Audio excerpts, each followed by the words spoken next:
listening to what we're saying. Right. So, and to turn it off, she's dialing in. You mash this.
Plainview, I can't see any of the classroom. Can you adjust your camera so I can see the students, please?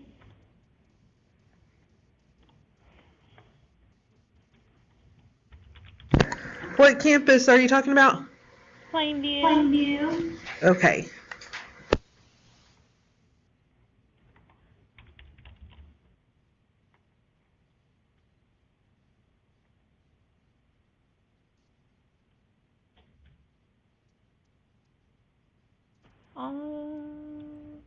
Okay, a little bit down now.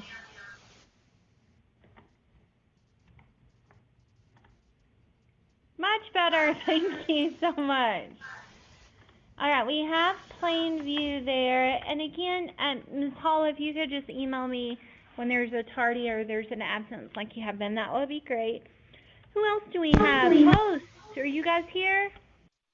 Post is here. Okay, do we have any students missing from Post? No. Everybody's here? Alrighty. What we're going to do today is we're going to talk about chapters 2 and 4. Remember, your reflective blog post is going to be due Sunday at midnight. And next week we won't have class on Monday because the college is closed, but we will be here on Wednesday. And you are to have read, I believe, chapters 6 and 7. And remember, always possibility for a pop quiz on days for reading. Any questions before we start? No?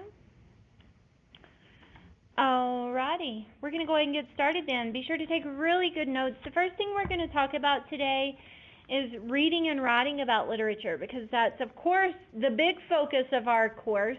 And a lot of us are not comfortable reading serious literature, and we may not be comfortable, or we may not have any experience at all writing about literature. So I want to give you some information about how you can read efficiently for this class and how you can write efficiently, and the expectation for writing in this course.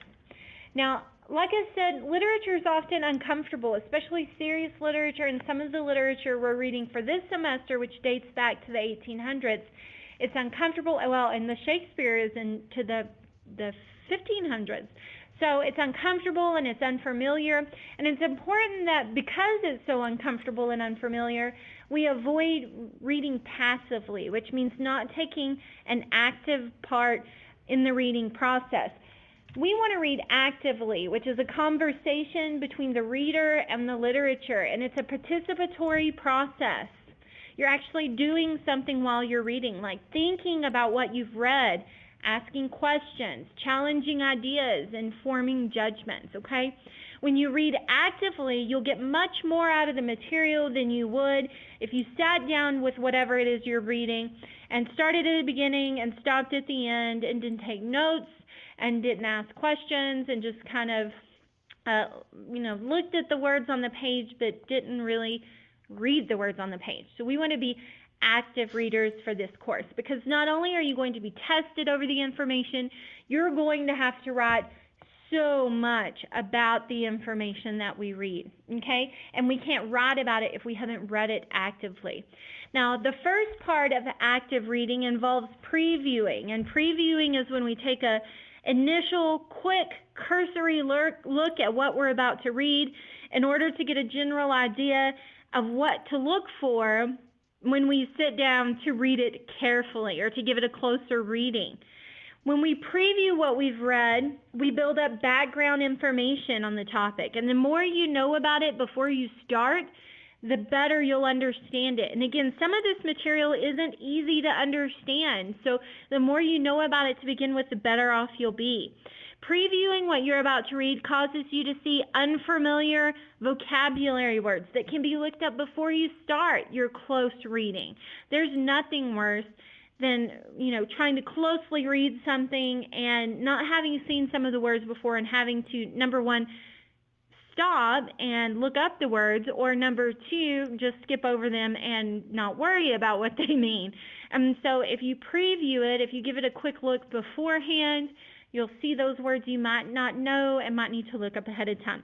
So let me tell you what I do when I preview, and I read so much, not just for academic purposes, but personally, I'm just a reader. And what I like to do before I start is I need to have a little bit of information about the book before I begin. I definitely need to look and see, think about what I know about the author, and then find more information about the author. And I'm not doing like extensive research. I just need to know a little bit. Who was this person? When did they write? What did they have published? What are their famous books? What are their themes that they explore? I like to know that before I start. I also need to know a little bit about the book, Sometimes I try to just do some initial cursory research before I begin reading, and am disappointed when I read a spoiler that totally ruins the reading experience for me. But I try to figure out ahead of time when the book was written, what it might be about, how it might have been received when it was published. Was it popular? Was it unpopular? Was it banned? That's always good and scandalous. So those are things I need to know ahead of time. And your book gives you a little bit of information before each story that tells you a little bit about each story, but I find often that students skip over it because it's not the story. And so you want to be sure you don't do that, okay? And like I said, Wikipedia, the author, just find out a little bit more information about him.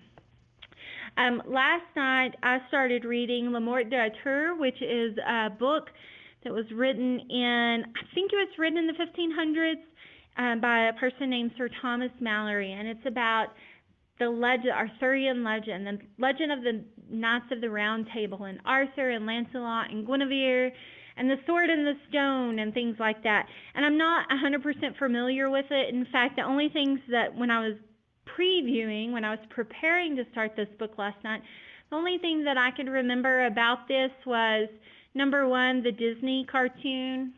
Was it called The Sword and the Stone? The animals talked in it. The little kid pulled the sword out of the stone. That was my exposure to it. And also there was like I don't think it was a very good movie in the 90s with Richard Gere and Sean Connery as Arthur and Lancelot.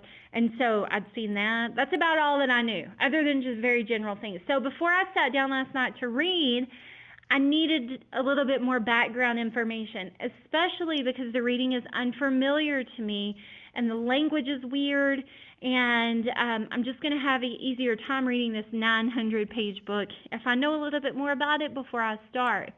There's also lots of words that I didn't understand in that book, and so just looking through it really, really quickly helped me to figure out what words I might need to figure out what they mean before I start, so that I don't have to stop and look them up as I go. Okay, so that's what I mean by previewing. Previewing what you're about to read raises questions and gives you a purpose for reading. And a lot of times, especially, you're not going to like every single thing I've picked out for you to read, even though I tried to pick out a wide variety of interesting stuff. But if you're not sure why you're reading it, and you get kind of grumbly during the reading, if you haven't previewed and you don't know what questions you might be wanting to answer about it, then you might not, like I said, get the full experience of the reading. It leads you to information you can use immediately. It quickly involves you in the material that you might not want to read, but you have to, and it can motivate you to read. If you sit down with whatever it is you're reading, a short story, a play, a 900-page book from the 1500s, and you just start on page 1 with the very first word and you don't know anything about it beforehand, you're going to be thinking the entire time, why am I doing this? Why am I reading it? So if you do the work ahead of time, skim over all of the pages, look for information you might need to know before you start, you'll be better off in the long run. Now, while you're reading, you'll want to be sure that you highlight, especially for any of the college courses that you take. You want to be highlighting your textbooks. You want to be highlighting the literature. And I'll tell you, it's physically impossible for me to read if I don't have a pen in my hand, and it doesn't matter what it is I'm reading. Twilight, I didn't highlight anything when I read that several years ago, but I still needed a pen in my hand. It's like a tick, just in case I need to underline something. So you want to be sure when you sit down to read after you've previewed it And after you've looked up the words you might not understand and kind of thought about what you need to be looking for, that you sit down with a highlighter or a pen. You can highlight using the traditional highlighter, or you can underline, which is what I do. I underline important ideas, phrases, characters, things like that. Box or circle words, phrases, or images you want to think more about. Put question marks beside confusing passages or unfamiliar references or words that need to be defined. And then when you come to class, you'll remember what questions you might have had that will be important for you to have answers to, because it'll probably be on the test and it'll probably be something you need to write about. And if you are reading and you don't have a pen with you and you aren't marking your questions as you go, then when you get here on Monday or Wednesday or Friday, you won't remember what questions you have. So be sure to mark them down. Circle related words and ideas, images, draw lines and arrows to connect them. Number incidences that occur in sequence, so that if you need to relate the plot later or talk about particular points in the plot, you have that information readily accessible. Mark a key portion of the text with a vertical line through the margin. So if there's a huge paragraph that you're going to need to remember, you can, mark it in the margin there, and star particularly important ideas. And I do all of that when I read. If there's a particular line in a novel that I think is pretty, I mark it and I put a star next to it so that I can come back to it later when I've been teaching, prepositional phrases and verbs and pronouns and things like that, and remind myself that there are pretty parts of grammar as well. So you want to be sure that when you're reading for any of your college classes, that you're highlighting, that you're making editorial marks in your text. You also want to annotate, and when you annotate, you record your reactions in the form of marginal notes. And these are like actual words, sentences, phrases, paragraphs sometimes. Your reactions, your thoughts, your ideas, you record them in the margin. And if it's too much to put in the margin, then write it on a sticky note and slap it on that page so that you can come back to it later. And you're going to be writing blog posts every week, and it will be super easy for you to write your blog posts if you've annotated the reading that you did previously. Then you can just go back and look at the notes you made in the margin or on the sticky notes, and you have a really good start there. You want to define new words. If you've had to look something up, write it in the margin. Identify allusions or patterns of language. Summarize key events. List possible themes and character motivations. And examine possible symbolic references. Which sounds like a lot to do when you're reading. And we're going to learn how to do a lot of these things together, like identify allusions, motivations, themes, symbolic references. But you can write whatever you want to in your books. You can write down whatever possibilities you may think exist, all right? This is for you, not for me and not for any of the other people in your class. So if you think Jay Gatsby's motivation for buying that huge house and spending that lavish amount of money is to get lucky, and you'd be right, then you can write that in your book. You're not going to be wrong, okay? Nobody's going to judge whatever annotations you make. And then again, when it's time for you to blog or discuss in class, or I call on you in class, you'll have stuff in your book to refer to besides the blank, dry, dead text on the page, okay? So that's reading. And before we move on with writing about literature, which is equally uncomfortable, I don't know how many of you might consider yourself readers, where you read for enjoyment or you read outside of school. I asked my traditional classes yesterday how many of them had read a book since high school, and out of 48 students, I had 2, which made me sad. But it's understandable, because that's kind of the way that's kind of the way that the college population is. And to be honest with you, I blame in large part the advanced reading programs that they have, like in the elementaries, the AR programs. I know with my own kids, with my 14-year-old Jack, he's a really good reader. He's a smart kid. He read 7 billion books when he was in elementary for the AR program, and now he's done. And he's never going to read anything ever again unless I make him. So a lot of you might not be readers, and it might not be something you're comfortable with. And some of you, like my son, Jack, who does not have ADHD but can't sit still to read a book, it's like physically impossible for you to sit there and read a book and get what you need to out of it if you're sitting still. So here's some things that we do at home to help my teenager, and this might help you as well, whether you're a teenager or you're an adult. In his English classes, where he has to read the most, Jack stands up. So they put him at the back of the room, and instead of sitting down to read, he just stands up and reads, and that helps some weird chemical connection in his brain to be able to pay attention to the reading. At home, if he's having to read something, and I know I mentioned I made him read Animal Farm and Romeo and Juliet over the Christmas vacation, and it's hard for him to sit there, especially if you have your phone and your iPad next to you and you have things to be doing other than reading. So what we do at home is he gets on the treadmill.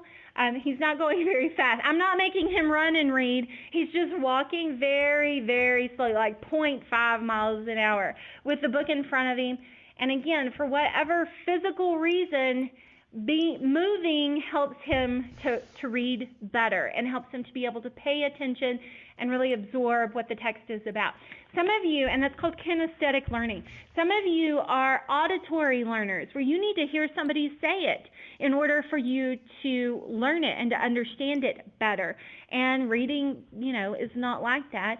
A lot of times we sit and we read silently. And I think that when we think that that's what reading is, sitting and reading silently to ourselves, we do ourselves a great disservice, because there is so much to be said for reading out loud.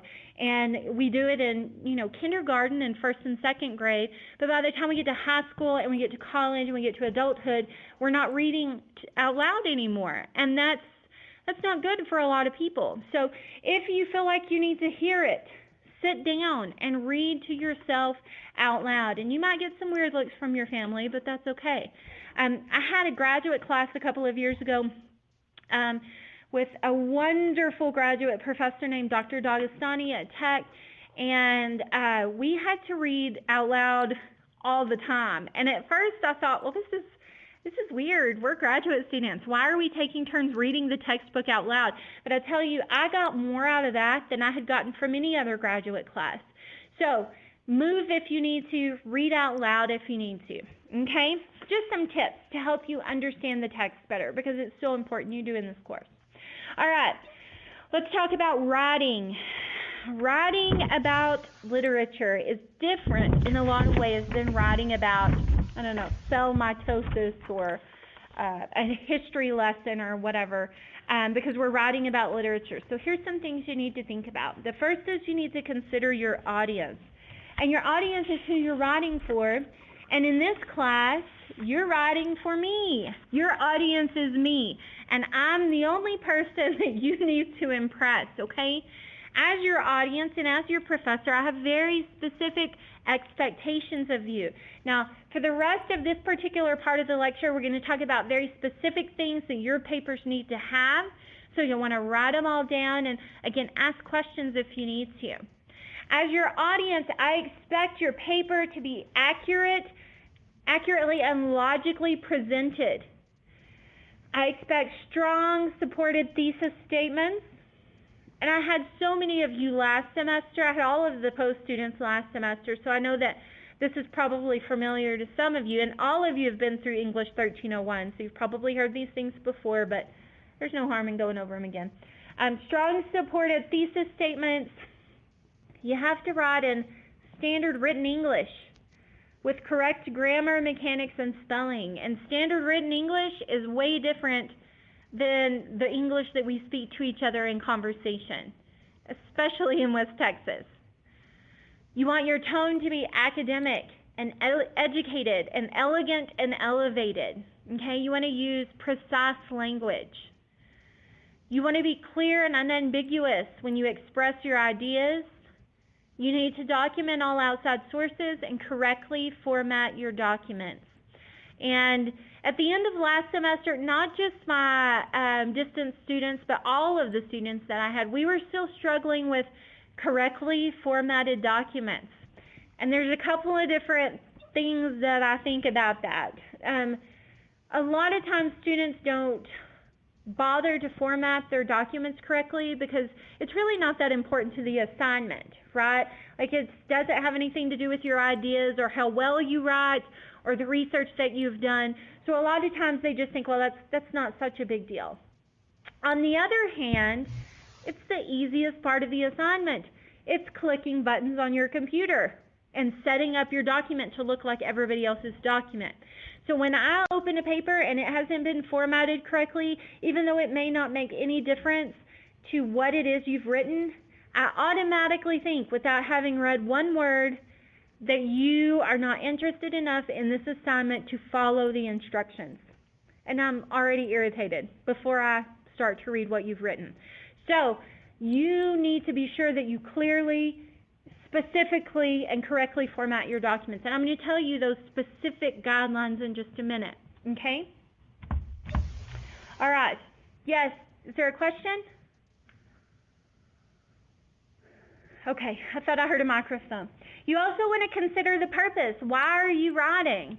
And this is kind of having to do with your blog posts and your papers. The first thing that you can do, and these are ways that you can approach your blog post, is to respond, which means to discover and express your reactions to a work. And when you respond, you explore your own ideas and form and reform your impressions of that work. So you can write to respond. Now, and I absolutely want you to do that. In your blog post, when we start reading the fiction, if you want to talk about how you felt about it, how you reacted to it, that is completely acceptable, and I encourage that. You just want to be sure that you use, academic language and tone. You can't write that it sucked because you may think that, but that's not really very academic. So just be sure when you're writing, you're responding and giving your own opinions, you still use professional language. You can write to interpret, which, like we discussed in the last lecture, means to explain possible meanings. And we talked about last time about how my interpretation of something is going to be different than your interpretation of something because we're different people.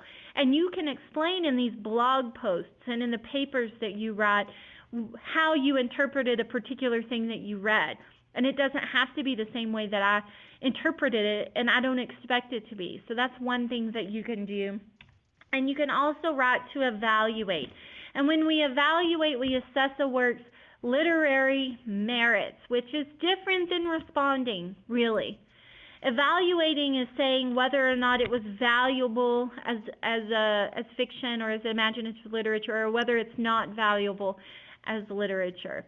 And if you do evaluate something and you say it was good or it was bad, which is different than I liked it or I didn't like it, then you have to back that up and you have to be able to explain why it is you liked it, or why it's good, or why it's bad, or why you didn't like it.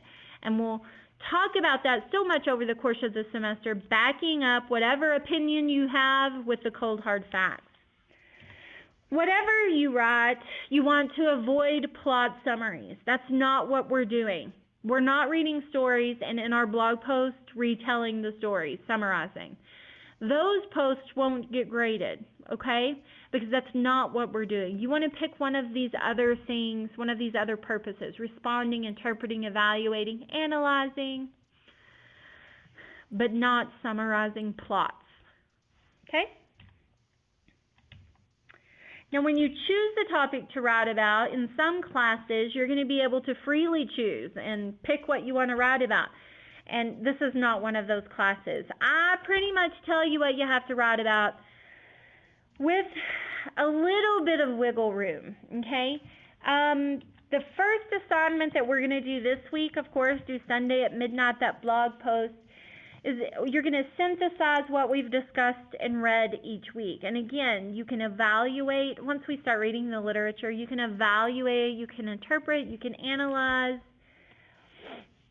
you're going to just talk about what we've done that week.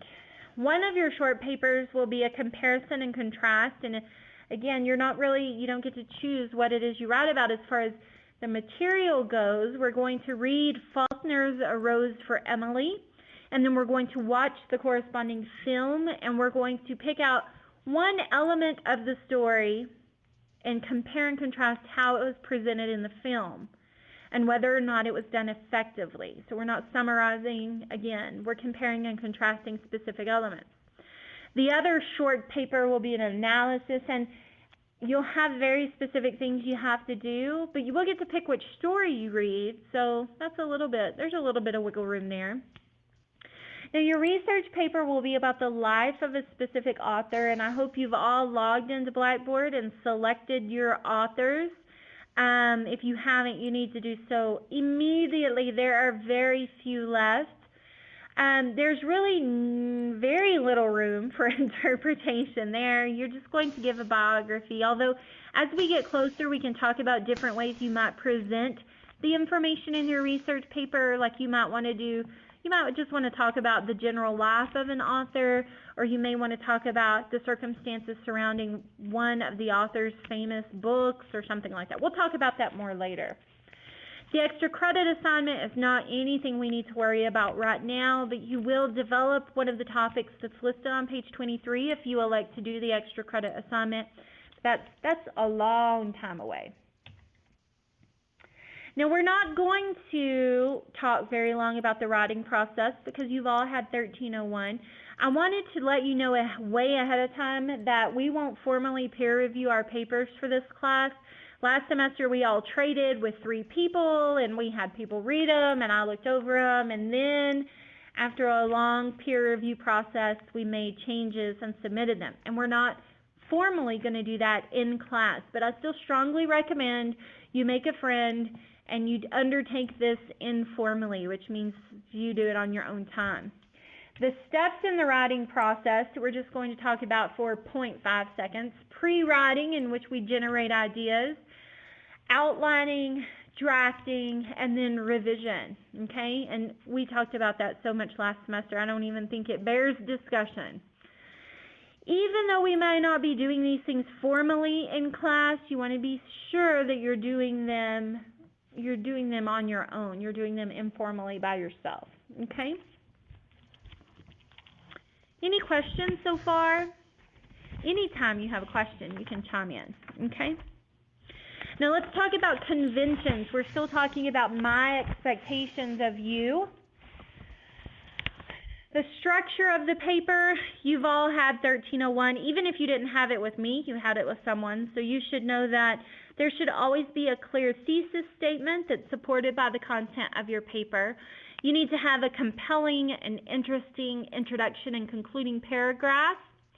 Your body paragraphs should have topic sentences that are directly related to the thesis and supported by remaining paragraph sentences. So you want to be sure that you use the body paragraph to present examples and opinions, things, supporting evidence. We're going to talk about that in just a minute, okay? Documentation is also a very important part of this course, but we talk about documentation in depth ad nauseum next week, so we're just going to kind of skip over these bullet points.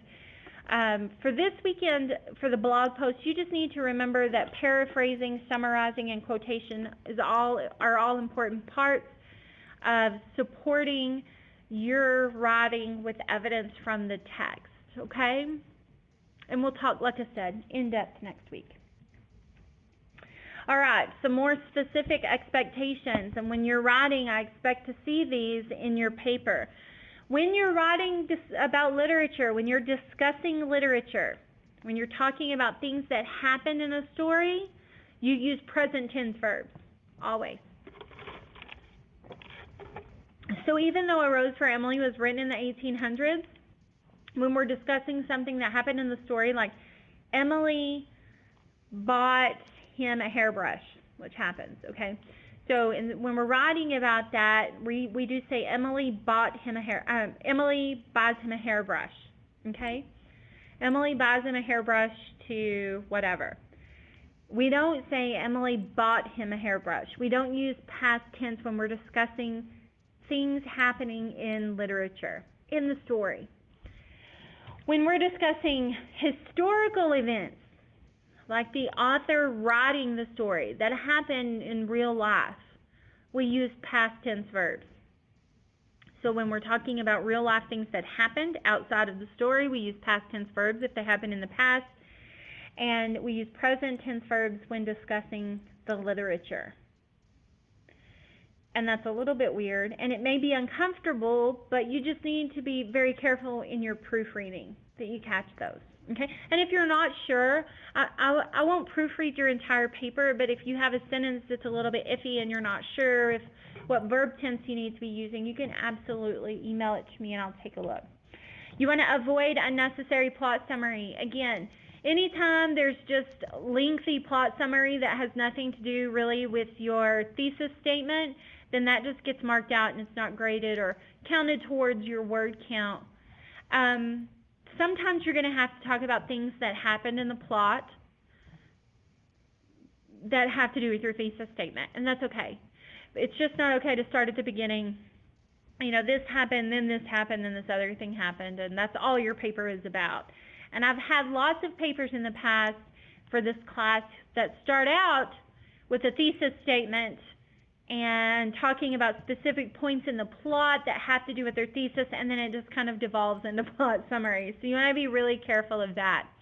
Use literary terms and use them accurately, the literary terms that we're going to discuss in this class.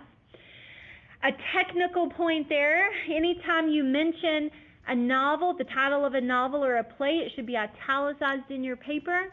Anytime you mention a short story, an article, or a poem, it should be placed within quotation marks. And there's no switching that around. Okay? We don't use quotation marks on novels. We don't italicize short stories. And this is an easy thing to get right. And you don't want to be counted off because you didn't do it. Okay? When we refer to authors in our writing, we refer to them the first time we mention them by their full name. So if we're writing about Mark Twain, the first time we say his name in our paper, we say Mark Twain. All of the other times in our paper, we refer to him as Twain, just his last name, okay? Not Mr. Twain, not Mark Twain in subsequent references, just Twain. I'll know who you're talking about. Now, some of the ladies, I don't think any of the men, but some of the ladies have two last names, like Elizabeth Stewart Phelps. Stewart Phelps is her entire last name, so you would use that. And again, if you're not sure, if you've left yourself enough time, you haven't procrastinated, you have time to email and ask me, and I'm happy to point you in the right direction. You want to be sure that you don't make sweeping or unrealistic claims and avoid introducing your opinions or intentions. Now, this bullet point is not very clearly worded, okay? You absolutely are allowed to have opinions and to talk about your opinions. What you want to avoid is saying, I think William Faulkner meant this. No. You're just going to write, William Faulkner meant whatever, all right? You don't have to say, I think. It's my opinion. I feel like, or in this paper, I'm going to. All of that is introduction and announcement of your opinions and intentions, and we don't do that, okay? You want to avoid informal language. And this was still something we were struggling with at the end of last semester, the informal language. And it's just hard to figure out what's formal and informal.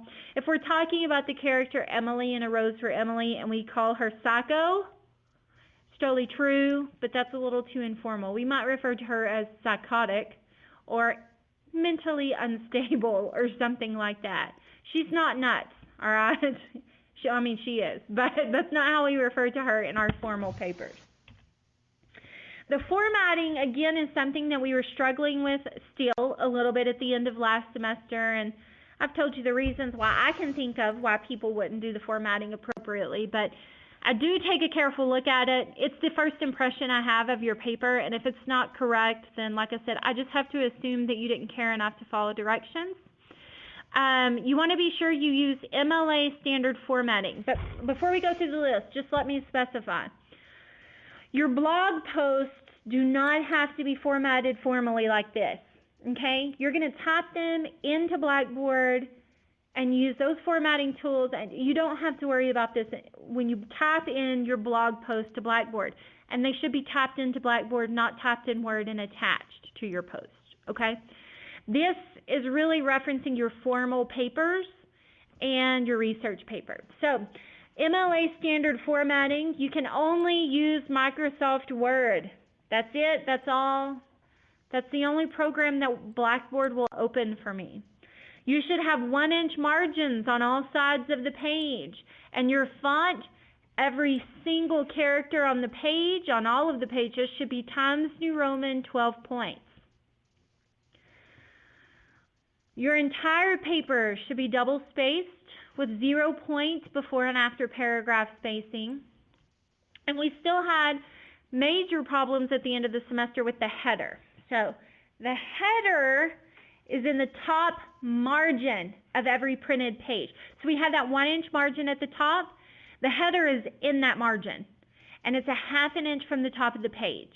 And it's not the first line of your document. What you'll do in Word is you'll double click in that top margin and it'll open up the header and you can type it there.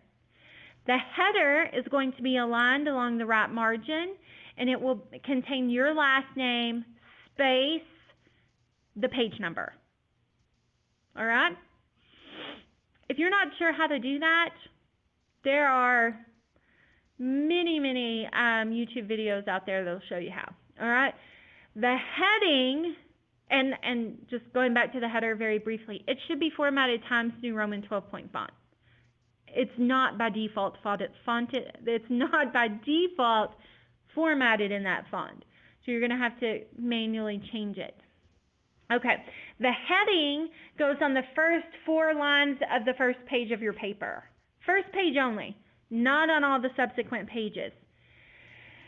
It's formatted in exactly the same way as the rest of the paper, except there's no indentation, so it's just going to be aligned along the left-hand side of the page.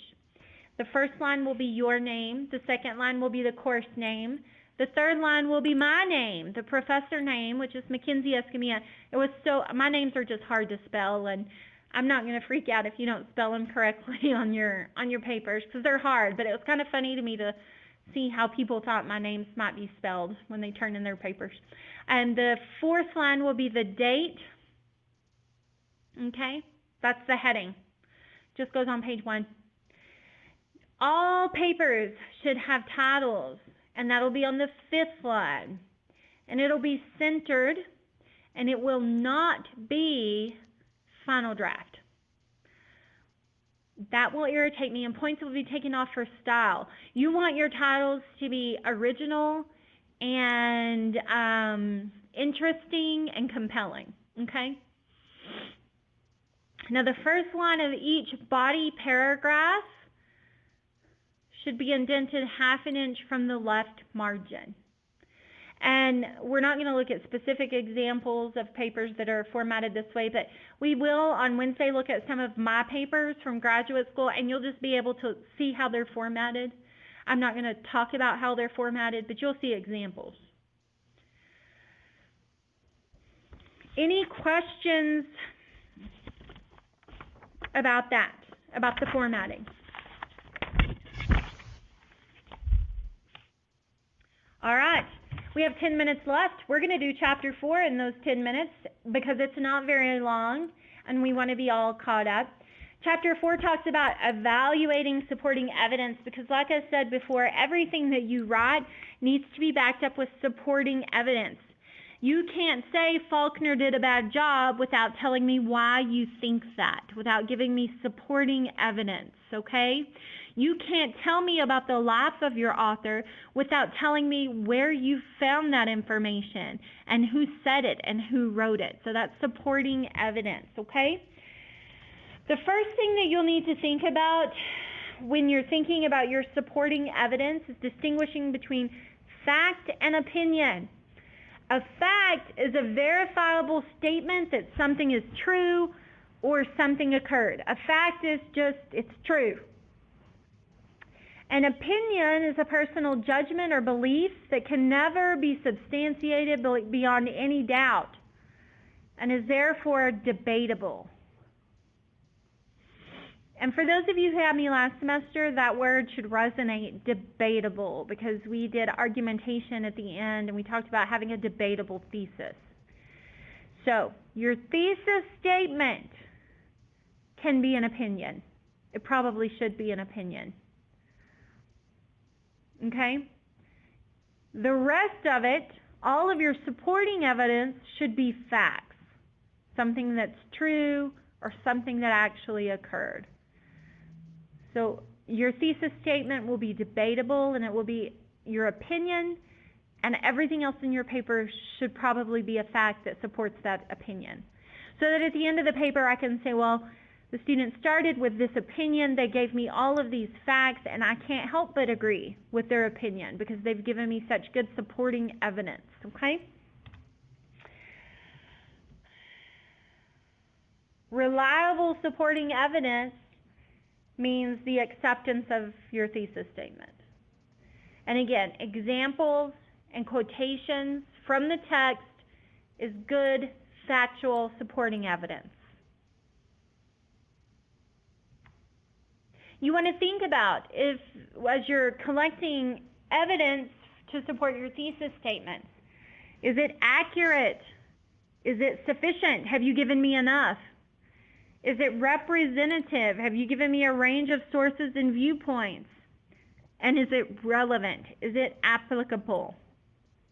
Now, these will all be really easy to follow in our blog posts and our first short papers because we're just writing about stories. We're not really using outside sources. But when we start writing our research papers, it will be particularly important for you to evaluate your evidence according to these criteria. It also sounds like a really good essay question for your midterm. Avoid bias, which is an opinion usually unfavorable based on preconceived ideas rather than evidence. That's a bias. If you give your opinion and it's not a good opinion and you base it not on the evidence but on ideas you may have had before you started, that's bias. That's not good. And we can tell bias in a paper by the presence of slanted language, a tone, a stereotype, a preconceived idea. You can absolutely have a negative opinion about the story that you're reading. You have to back it up with evidence.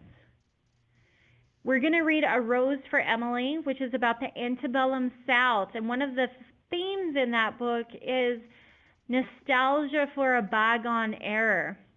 And it's written in the 1800s after the Civil War, and Faulkner uses the N-word. And it's not comfortable, and it's not acceptable to us as 21st century people. So it's kind of hard for us to like him or like the story because of the presence of those kinds of attitudes. But we have to avoid bias, okay? Some of you are going to start researching your authors, and you're going to find out that you don't like them. Like, some of the men in the 19th century were not very nice men when it came to their ideas about women. And so you might not like them. You're presenting factual information. And so you have to do that with an unbiased attitude. You want to be logical, which means you reach your conclusion in a systematic way. And there are three ways, well, there's lots of ways to do it, but there are three ways we do it when writing for literature. And these are probably all really natural for you. You don't do them like consciously when you write, but it's good information to have. We need to know it anyway. When we use inductive reasoning, we move from specific facts, observations, or experiences to a general conclusion. That's inductive reasoning.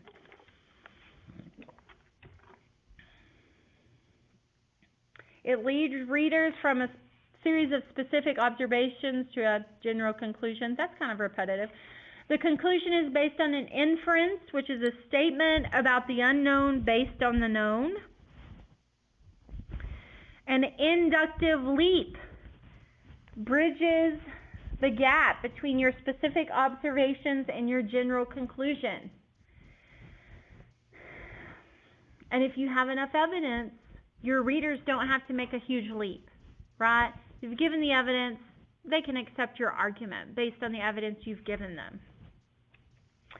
If that gap is too big, if you haven't provided enough evidence for your conclusion to be supported, you've made a hasty generalization, or you've had to make a huge inductive leap, and that's problematic in your argument. Here's an example. 2 independent witnesses claimed John committed the murder. That's number 1. That's our observation, or the fact that we've collected. Number 2, John's fingerprints are the only ones on the murder weapon. Number 3, John confessed to the crime. Those are all details that put together can only lead us to believe that John committed the murder. That's inductive reasoning. Okay? The other side of the coin is deductive reasoning. And in deductive reasoning, we move from a general statement believed to be true or self-evident to a specific conclusion. We use deductive reasoning when an audience is more likely to be swayed by logic than evidence. And it's illustrated by syllogism, which has a major premise, very general, a minor premise, specific, and put together, those premises can only lead to one conclusion. Very logical. If readers accept the premises, then they must accept the conclusion. For example, all champagne is made in France. It's very general. We're talking about lots of champagne. All champagne is made in France.